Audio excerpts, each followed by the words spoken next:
हरिओम हरिओम। श्रावण मास आ गया है। श्रावण मास में जो कुछ हमको शिवपुराण से प्राप्त हुआ वह मैं आपको बताना चाहता हूं, आपसे कुछ शेयर करना चाहता हूं।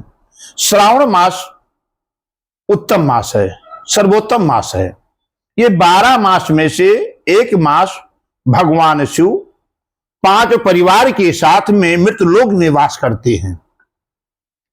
इसलिए वास करते हैं कि जो जलचर, थलचर, नभचर तीनों चरणों के जो प्राणी हैं, जो जीव हैं, उन जीवों के कल्याण के लिए भगवान शिव 1 महीना श्रावण मास में मृतलोक में वास करते हैं। अब भगवान शिव जो 5 परिवार के साथ विराजमान है, वो जो मां पार्वती के हस्त कमल में भगवान शिव लिंग के रूप में विराजमान है, ऐसे भगवान शिव के जो दाहिना भाग है, यहाँ पे बड़े पुत्र कार्तिकेय जी का स्थान है, बीच में ये जो है अशोका सुंदरी माता का स्थान है, यहाँ पे भगवान गणेश जी का स्थान है। जब हम जलाभिषेक करते हैं तो हमारा मुंह उत्तर दिशा में दर्शाता है, और जो मेरा जलाहरी का जो जल निकलता है वो उत्तर दिशा में ईशान कोना में दर्शाता है।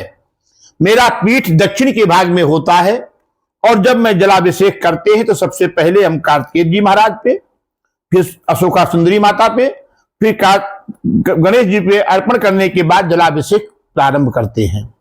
जलाभिषेक करने के लिए 3 पात्र की, 3 वस्तु की, धातुओं की पात्र की आवश्यकता होती है। पहला चांदी का पात्र हो, चांदी का नहीं तो तांबे का पात्र हो, तांबे का नहीं तो पीतल का जो श्रृंगी होता है, जिसको श्रृंगी कहते हैं, उस श्रृंगी से भी आप जलाभिषेक कर सकते हैं। ऐसा मैं नहीं बोल रहा हूं कि आपके पास यदि नहीं है, लोहे का ही है, पीतल लोहे का ही पात्र है, तो स्टील के पात्र से भी जलाभिषेक कर सकते हैं, लेकिन स्टील में जो है आयरन और कार्बन से बना हुआ रहता है। तो भगवान शिव का पूजन इस प्रकार से किया जाता है। जब हम पूजन करने बैठते हैं तो भगवान शिव के लिंग पे पंचामृत चढ़ा रहता है, भांग धतूरा चढ़ा रहता है, और बेलपात्र चढ़ा रहता है। भांग के पात इसको 4 उंगलियों से जब हम 4 बार साफ करते हैं तो साफ करते ही भगवान शिव का लिंग एकदम साफ हो जाता है, और मैं भगवान शिव की अभिषेक करने के योग्य हो जाता हूं।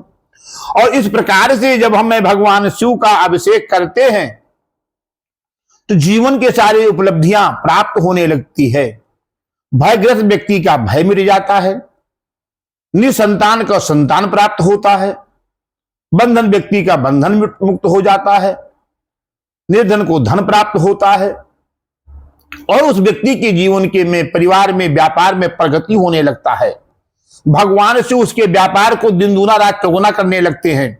श्रावण मास में ब्रह्म मुहूर्त में उठ करके भगवान शिव के लिंग पे, बेलपात्र पे मधु से लगा लगा के चपकाया जाता है, तो उसके जीवन में व्यापार की उन्नति होती है, धन का आगमन होता है, और उस परिवार में कभी आलस नहीं होगा, परिवार में कभी क्रोध नहीं होगा, वो परिवार हमेशा आगे बढ़ेगा।